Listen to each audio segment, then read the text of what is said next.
Selamat datang di pembahasan mendalam kita hari ini. Kita akan menggali beberapa ide, wah ini cukup provokatif ya, dari buku Alan Weiss, Million Dollar Maverick. Betul. Wise ini kan dikenal sebagai sosok kontrarian ya. Ya, tipe orang yang seringkali sengaja ambil pandangan atau jalur yang beda gitu dari kebanyakan orang. Dan hebatnya, dia bangun karir yang sukses banget dengan cara itu. Sumber yang Anda bagikan ini, wah isinya kaya sekali ya. Cerita pribadi, strategi bisnis yang benar-benar nantang cara pikir kita pada umumnya. Iya. Non-konvensional lah istilahnya. Jadi misi kita kali ini adalah coba menyaring beberapa strategi kunci dari Wise ini.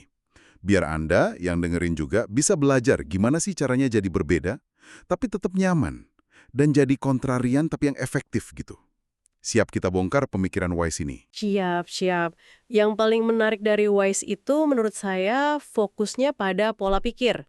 Sama keberaniannya itu loh buat keluar dari keramaian lah. Keluar dari kerumunan ya. Betul. Ini bukan cuma sekumpulan tips bisnis biasa, tapi lebih dalam kayak bangun fondasi mental yang kuat gitu, buat sukses jangka panjang. Nanti kita lihat deh gimana idenya soal, ya itu tadi, menonjol dari kerumunan, terus gimana nyikapin kegagalan, sama mengubah mindset. Ini relevan banget pasti buat perjalanan Anda. Oke. Mari kita mulai dari ide paling dasarnya Wise nih. Jangan cuma usaha jadi lebih baik dari pesaing, tapi jadilah berbeda. Dia punya cerita menarik, dari masa SMA-nya dulu. Oh, yang soal audisi itu ya? Nah, itu dia. Tahun 1963, dia ikut audisi program pertukaran pelajar. Waktu itu ada 4 kandidat kuat lah, termasuk Wise. Pertanyaannya lumayan nih, gimana Anda akan membela kebijakan luar negeri AS di Eropa? Wah, berat ya pertanyaannya buat anak SMA. Iya kan? Nah, 3 kandidat lain, ya kasih pembelaan standar aja gitu. Tapi Wise, dia bilang dia nggak akan membela. Justru dia mau menjelaskan kesamaan antara AS sama negara-negara Eropa. Beda banget kan pendekatannya? Oh, menarik. Jadi dia malah cari titik temu ya, bukan mempertahankan posisi. Persis. Hasilnya, ya dia yang kepilih. Dan pengalaman itu, wah mengubah hidupnya banget. Keliling Eropa, ketemu tokoh penting, wah pokoknya pengalaman tak ternilai lah. Nah, ini inti dari berbeda bukan sekedar lebih baik itu tadi. Weiss sadar kalau dia cuma niru jawaban yang lain, ya paling jadi nomor 2, 3, atau 4. Tapi dengan mengubah cara menjawab, dia mengubah permainan itu sendiri. Iya. Mengubah aturan main ya. Betul. Ini pelajaran strategis yang kuat loh. Kadang mengubah aturan main itu lebih efektif daripada mati-matian menang pakai aturan yang udah ada. Mungkin ini bisa Anda terapkan juga di situasi Anda. Betul banget. Dan prinsip ini dia lihat di mana-mana loh. Coba deh kita pikirin brandingnya Korps Marinir AS. Yang A Few Good Men itu. Iya. Itu kan menekankan eksklusivitas bukan jumlah. Atau BMW deh dengan Ultimate Driving Machine. Fokusnya kan pengalaman berkendara, pas yang lain mungkin ngomongin irit bensin atau safety. Benar. Apple juga gitu kan, fokusnya ke desain, estetika. Beda sama yang lain yang mungkin lebih ke spek teknis melulu. Ya. Bahkan ada contoh unik peternak anjing spesialis White German Shepherd. Dulu mungkin dianggap aneh, tapi sekarang malah punya pasar sendiri. Mereka semua itu kan intinya milih jalur yang berbeda. Jadi kuncinya di diferensiasi yang otentik ya? Kayaknya gitu. Dan dia nggak cuma ngomong teori loh, dia terapkan ini langsung di kerjaannya sebagai konsultan. Ada cerita menarik nih waktu dia ikutan tender proyek komunikasi. Nilainya lumayan dong, $250.000. Wow. Di perusahaan asuransi gede gitu, abis merger. Nah, kliennya nanya, gimana nih cara nenangin karyawan yang pada cemas? Pertanyaan klasik pasca merger tuh. Iya kan? Konsultan lain mungkin udah sibuk bikin presentasi keren, rencana komunikasi macam-macam. Tapi saran Wise malah, mengejutkan. Dia bilang, jangan katakan apa-apa dulu. Loh, kok gitu? Alasannya logis sih, kan belum ada kepastian soal siapa yang kena PHK, siapa pimpinan barunya, kompensasinya gimana, masih abu-abu semua. Jadi saran dia simple, dengerin aja kekhawatiran mereka. Jawab seadanya yang bisa dijawab. Oh, jadi fokus ke mendengarkan dulu ya, bukan buru-buru ngasih solusi. Mengasih solusi di permukaan yang mungkin malah nggak relevan nantinya. Masuk akal. Jadi prinsip di baliknya itu nantang asumsi dasar ya. Kayak contoh lain yang dia kasih tuh. Misal klien bilang, wah jarak kita jauh ya, Anda di timur, kami di barat. Kebanyakan orang kan langsung defensif tuh. Iya, langsung jelasin, oh ada flight nonstop kok, atau kan bisa pakai Zoom, gitu kan. Nah, tapi Weiss malah nyaranin dibalik. Bilang aja, justru karena jarak itulah Anda butuh perspektif luar kayak saya. Wah, keren juga tuh. Iya kan? Itu seketika ngubah dinamika percakapan loh. Anda jadi bukan sekedar penyedia jasa, tapi mitra strategis yang nawarin nilai unik. Taktik ini relevan banget nih buat Anda yang mungkin lagi berusaha menjual ide atau keahlian Anda. Coba deh dipikirin. Bener juga ya, dia juga punya pandangan menarik soal respect versus afiliasi. Maksudnya, jangan terlalu fokus pengen disukai atau gabung ke geng populer gitu. Gimana tuh maksudnya? Lebih penting itu dapetin respect atas keahlian Anda. Dia pakai analogi dokter bedah. Kalau mau operasi, Anda pasti cari dokter yang paling ahli kan? Yang Anda respect kemampuannya, bukan yang paling ramah doang atau paling murah. Oh, oke. Jadi kualitas dan keahlian itu yang utama ya. Ini pertanyaan penting nih buat Anda renungkan juga. Dalam konteks profesional Anda, lebih prioritas mana? Disukai banyak orang atau dihormati karena kapabilitas Anda? Dalam juga ya pertanyaannya. Iya, Weiss berpendapat seringnya sih sukses jangka panjang itu lebih ditopang sama respek atas nilai dan keahlian Anda, bukan sekedar popularitas sesaat. Oke. Nah, keberanian buat beda ini kan seringkali ada penghalangnya ya. Salah satu yang paling gede itu takut gagal. Ah iya, momok banyak orang ini. Betul. Dan Wise ini punya pandangan yang, wah nggak biasa banget soal ini. Dia bahkan punya bagian di bukunya yang judulnya Hal Baik Tentang Bangkrut. Hah? Serius? Kedengerannya gila banget ya? Iya kan? Tapi dia ada alasannya. Dari pengalaman masa kecilnya yang ya serba kekurangan. Tinggal di lingkungan miskin, sepatu bolong di tambal kardus, gitu-gitulah. Wah, berat ya masa kecilnya. Tapi uniknya gini, karena semua orang di sekitarnya itu kondisinya mirip, nggak ada tuh rasa gagal atau nyalain nasib. Fokusnya malah ke depan. Gimana caranya keluar dari situasi itu lewat sekolah. Jadi karena semua sama-sama susah, nggak ada perbandingan yang bikin minder gitu ya? Mungkin gitu ya pelajarannya, kalau udah di dasar banget, rasa takut kehilangan itu jadi minimal. Energinya bisa dialihin, dari yang tadinya meratapi keadaan, jadi buat nyari solusi. Ini semua soal perspektif sama resilience ya, daya lenting.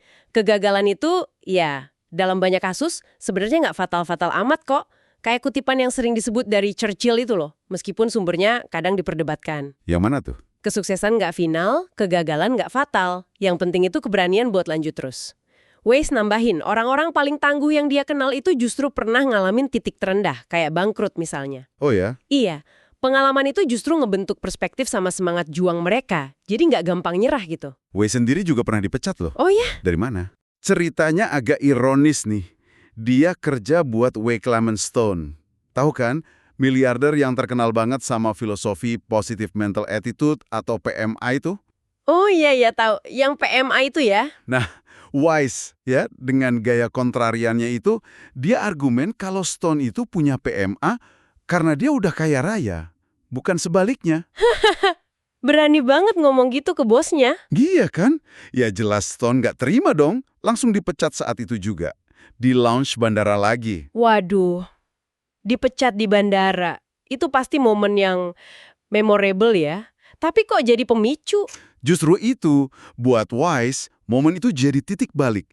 Dia langsung mutusin, wah, nggak mau lagi nih nasib gua bergantung sama orang lain. Harus kerja buat diri sendiri. Wow, nekat juga ya. Dukungan istrinya juga keren banget waktu itu. Katanya, udah lupain soal cicilan rumah, yang penting sekarang kamu serius sama bisnismu. Wah, support system yang bagus ya. Nah, kuncinya di sini balik lagi ke resiliensi tadi. Kemampuan buat bangkit lagi. Dan kata Wise, makin cepat Anda bangkit, makin bagus. Jadi jangan lama-lama terpuruk gitu ya? Iya, kegagalan itu jadi bencana cuma kalau kita biarin dia melumpuhkan kita. Misalnya ya, terus-terusan ngasihani diri, jadi korban profesional gitu. Atau sibuk nyalahin faktor luar tanpa introspeksi. Korban profesional. Istilah bagus tuh. Sikap viktimisasi kayak gitu, kata Wise, itu cara tercepat buat kehilangan kendali atas hidup Anda sendiri. Terus gimana caranya bangun resiliensi cepat ini? Ada tipsnya nggak dari Wise? Ada beberapa saran praktis. Intinya sih soal menjaga fokus sama energi Anda. Misalnya nih, belajar buat ngabain kritik yang nggak diminta atau nggak membangun. Oh, penting tuh. Kadang kita kepikiran banget ya sama omongan orang. Betul, terus belajar juga buat bilang enggak ke hal-hal yang nggak penting, tanpa perlu ngerasa bersalah atau jelasin panjang lebar. Yang penting juga, ambil pelajaran dari tiap usaha, bahkan yang gagal. Gimana caranya? Ya, tanya ke diri sendiri atau mungkin ke pihak lain kalau memungkinkan, apa sih yang bisa dilakuin lebih baik lain kali? Fokusnya ke depan. Ibaratnya lihat kaca depan mobil, jangan kebanyakan lihat spion. Oke. Fokus ke depan ya. Sama satu lagi, hargai usaha Anda sendiri. Jangan cuma apresiasi diri pas menang, tapi juga pas kalah. Asal usahanya udah bener, hargai prosesnya. Menarik. Ini nyambung banget ya sama cara kita ngelola ego. Persis, ego sehat itu perlu buat melindungi identitas kita, tapi seringnya kita malah terlalu protektif sama ego. Jadinya takut ambil risiko, takut salah, takut diketawain, takut ditolak. Iya banget sih itu. Nah, Wise nyaranin semacam egoless mindset pas lagi berinteraksi profesional. Jadi, fokusnya itu ke nilai apa yang bisa Anda kasih ke orang lain, bukan soal gimana Anda kelihatan di mata orang, atau gimana caranya ngalahin orang lain. Fokus ke kontribusi ya, bukan ke diri sendiri. Iya, jadi kalaupun Anda katakanlah tergelincir atau gagal, resiliensi itu bantu Anda buat bangkit lagi tanpa ego yang terluka parah dan bikin Anda mandek. Dia juga ngebahas soal evaluasi risiko dengan cara yang menarik nih. Katanya, kebanyakan dari kita itu cenderung melebih-lebihkan kemungkinan terjadinya hal buruk, padahal probabilitasnya mungkin kecil. Oh iya? Contohnya gimana? Misalnya, kita cemas banget nih, nanti ditanya pertanyaan teknis yang susah banget sama klien. Padahal kemungkinannya kecil banget kan, klien nanya sedetail itu.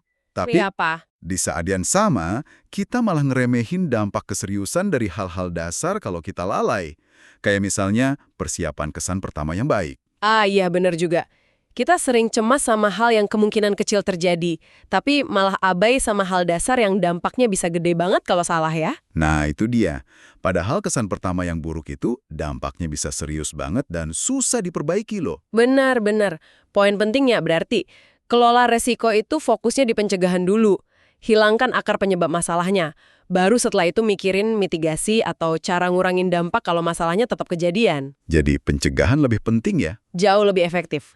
Daripada cuma nyiapin rencana B kalau presentasi gagal, ya mending fokus gimana caranya biar presentasi itu nggak gagal dari awal. Persiapannya dimatengin. Gitu. Oke, masuk akal banget. Nah, sekarang kita sampai nih ke bagian yang menurut saya kayak puncak dari filosofi Wise. Transformasi mindset. Wah, yang mana nih? Dari mentalitas kekurangan, scarcity, ke mentalitas kelimpahan, abundance. Ini kayak level tertinggi gitu, di mana Anda bisa hidup tanpa dibelenggu rasa bersalah, ketakutan yang nggak perlu, sama dorongan buat selalu merasa setara atau ngebandingin diri sama orang lain. Ah, iya. Ini bagian yang kuat banget memang.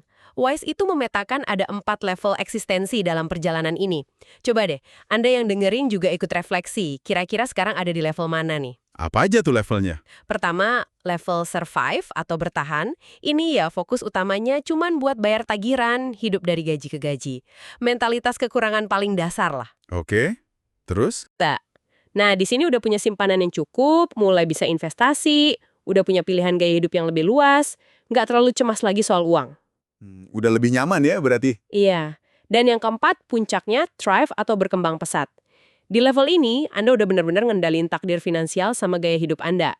Udah berani ambil risiko yang terukur, udah bebas dari rasa bersalah atau cemas soal penilaian orang lain. Sukses itu definisinya udah dari diri sendiri. Wah, keren banget ya level thrive ini. Tapi masalahnya, kata Wise, banyak orang yang secara finansial mungkin udah ada di level arrive atau bahkan thrive. Tapi mentalitas sama perilakunya itu masih kejebak di level bawah, kayak survive atau alive. Nah, ini dia nih. Kita mungkin kenal lah ya orang kayak gini. Duitnya banyak, tapi kalau soal traktiran kecil aja perhitungan banget. Atau selalu aja berburu diskon padahal jelas-jelas nggak butuh. Iya, ada aja ya yang kayak gitu. Kenapa ya bisa gitu ya? Menurut Wise, ini terjadi karena mereka gagal menutup pintu kedap air. Kayak sekat mental gitu loh antar level. Pintu kedap air, maksudnya gimana tuh? Jadi, untuk benar-benar naik level secara permanen, itu perlu perubahan sadar. Di kebiasaan, di lingkaran pertemanan, keyakinan, nilai-nilai, bahkan cara mandang dan gunain uang. Kalau nggak ada sekat yang kuat ini, mentalitas lama dari level bawah, itu gampang banget merembes naik, terus narik kita balik lagi ke bawah. Oh, jadi mentalitas lamanya itu masih suka balik lagi ya meskipun kondisi finansial udah beda. Betul, makanya perlu usaha sadar buat nutup pintu itu. Wise mengidentifikasi ada 3 penghalang mental gede yang sering nahan orang buat naik level dan nutup pintu ini. Apa aja tuh penghalangnya? Rasa bersalah atau guilt, ketakutan atau fear, sama kebutuhan akan persetujuan atau kesetaraan dengan rekan sejawat, peer. Oke, kita bahas satu-satu ya. Rasa bersalah dulu deh. Nah, soal rasa bersalah ini, seringkali ini warisan dari pola asuh atau lingkungan, atau bahkan kita ciptain sendiri di kepala kita. Contohnya gimana tuh? Ya, misalnya jadi ragu ngambil keputusan yang baik buat diri sendiri karena takut ngecewein orang lain. Atau udah sukses tapi malah ngerasa nggak pantes, nggak bisa nikmatin gitu. Iya. Terus saran Wise gimana ngatasinnya? Simple tapi dalam. Putuskan ketergantungan pada validasi eksternal. Andalah hakim tertinggi atas nilai dan kesuksesan Anda sendiri, bukan orang lain. Oke, catat. Yang kedua, ketakutan. Nah, ini juga. Kita sering banget takut sama hal-hal yang sebenarnya nggak mengancam secara fisik loh, terutama dalam konteks profesional atau sosial. Takut ditolak, takut dikritik, takut salah ngomong. Iya, bener banget. Itu sering banget ngehantuin. Saran Wise, coba lakukan semacam triase mental. Tanya ke diri sendiri, ini beneran ancaman serius nggak sih? Apa skenario terburuk yang realistis kalau ini terjadi? Jangan lumpuh sama ketidakpastian, tapi hadapi sebagai area buat eksplorasi. Jadi hadapi ya, bukan lari. Betul. Pilih respons yang rasional, kayak problem solving atau decision making, bukan sekedar respons insting purba, lawan atau lari, atau fight or flight. Tentu aja, kalau ini udah fobia klinis, ya ceritanya beda, perlu cari bantuan profesional. Oke, nah yang ketiga nih, peer atau tanpa tandingan. Ini agak, gimana ya, kesannya kok sombong. Nah, ini perlu diluruskan. Maksudnya tanpa tandingan atau no peer ini bukan soal arogansi sama sekali, tapi lebih ke keyakinan yang mendalam pada keunikan dan keahlian Anda di bidang spesifik Anda. Maksudnya gimana? Di area keahlian Anda itu, Anda nggak perlu lagi cari-cari persetujuan atau ngerasa harus setara sama orang lain. Ya karena Anda lah pakarnya di situ. Di luar area itu pun, Anda tetap punya nilai unik sebagai individu, kan punya pengalaman, pendidikan, dan lain-lain. Tapi bukankah sikap tanpa tandingan ini bisa jadi bumerang ya? Maksudnya, di mana batasnya antara percaya diri yang sehat sama arogansi yang malah nutup pintu kesempatan atau kolaborasi? Pertanyaan bagus banget. Wise kayaknya menekankan keyakinan internal pada nilai yang Anda bawa, bukan soal merasa superior dari orang lain. Kuncinya mungkin lebih ke gimana ini diekspresikan ya, bukan buat merendahkan orang lain, tapi buat meneguhkan diri sendiri. Oke. Jadi lebih ke internal ya? Iya. Nah, untuk bisa mengadopsi filosofi tanpa rasa bersalah, takut, atau tandingan ini secara sehat, Wise ngasih beberapa saran praktis lagi nih. Apa aja tuh? Misalnya, jangan gampang terintimidasi sama jabatan atau status orang lain. Jangan juga bersaing cuma demi ngalahin orang lain aja. Sadari bahwa Anda itu udah valid pas masuk ruangan. Nggak perlu cari-cari validasi tambahan. Itu penting tuh, soal validasi. Terus, ya tentu aja, terus belajar seumur hidup. Tapi dari sumber yang berkualitas ya, jangan cuma dari medsos doang. Dan yang menarik nih, dia bilang tampilkan diri sesuai citra diri yang Anda inginkan. Atau look the part. Maksudnya gimana tuh, look the part? Pamer gitu? Bukan soal pamer, tapi lebih ke menyelaraskan penampilan luar sama keyakinan internal Anda. Kalau Anda yakin Anda profesional dan punya nilai, ya tampilkan diri seperti itu. Ini soal integritas dan keyakinan diri yang otentik. Wah, dalam banget ya pembahasannya. Jadi, banyak banget nih intisari kuat dari $1 Million Maverick Alan Wise yang bisa kita petik hari ini. Intinya, Wise nantang kita buat berani berbeda. Betul. Terus bangun resiliensi Daja buat ngadepin tantangan. Dan secara sadar, mengadopsi mindset kelimpahan. Iya, mulai dari nantang asumsi umum, lihat kegagalan sebagai data, bukan kiamat. Terus bebasin diri dari belenggu mental, kayak rasa bersalah sama ketakutan nggak perlu, yang seringnya malah kita ciptain sendiri. Ini soal ngerebut kembali kendali atas narasi sukses kita masing-masing. Wis, benar-benar ngedorong kita buat nggak cuma ikut arus ya, tapi berani bikin arus kita sendiri. Nah, sebagai pemikiran penutup nih buat Anda bawa pulang dari pembahasan mendalam kita kali ini, Coba deh Anda renungkan ini sebentar. Satu langkah kontrarian apa, sekecil apapun itu, yang bisa Anda coba ambil minggu ini. Buat mulai sedikit aja keluar dari kerumunan dan nguji batas zona nyaman Anda. Atau atau apa? coba identifikasi satu aja, keyakinan atau kebiasaan pintu kedap air mana dari masa lalu yang rasanya paling kuat nahan Anda buat melangkah ke level berikutnya saat ini. Itu aja dulu, coba direnungkan. Pertanyaan yang bagus banget buat refleksi. Semoga pembahasan ini ngasih Anda percikan inspirasi ya, dan mungkin beberapa alat baru buat ngerancang jalur kesuksesan unik versi Anda sendiri. Terima kasih sudah menyimak.